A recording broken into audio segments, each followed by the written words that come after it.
I found out I was pregnant in my friend's bathroom and just sat there shaking. I couldn't breathe. 2 lines.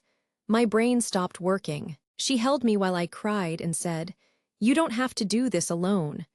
But I still felt like the dumbest girl alive. I hid at her house for hours. I didn't even text my parents.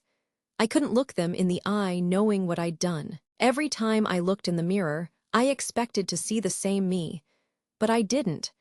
I saw someone who didn't recognize herself. I walked home in the dark thinking about how I'd ruined everything. School, my parents' trust, my future. It felt like the world was collapsing. I couldn't sleep. I kept checking my stomach like it was going to disappear. I wanted to scream, but I just laid there and cried. I searched for answers online, but it only made it worse. All I found was fear. I shut it down and curled into a ball. I pretended everything was fine at dinner. I smiled when my mom joked.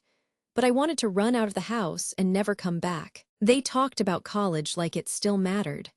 I wanted to tell them so badly, but I felt like I didn't deserve their hope. I was so anxious I threw up again. It wasn't even morning sickness.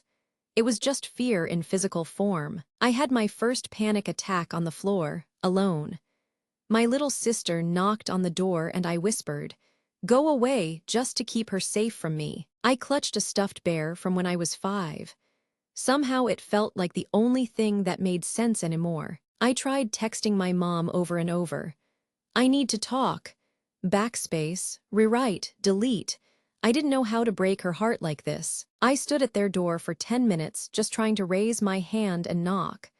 I was shaking like a leaf. When I finally told them, it felt like the world split in half.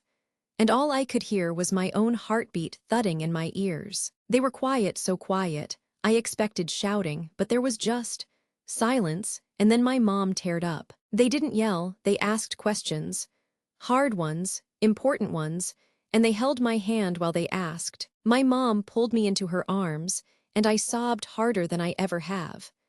I didn't know I could feel fear and relief at the same time. My dad called the doctor while my mom made me tea. I felt like I had a team again, for the first time in weeks. That night I wrote for the first time in months. Not just about fear, but about maybe hope. My life isn't over. It's just different now.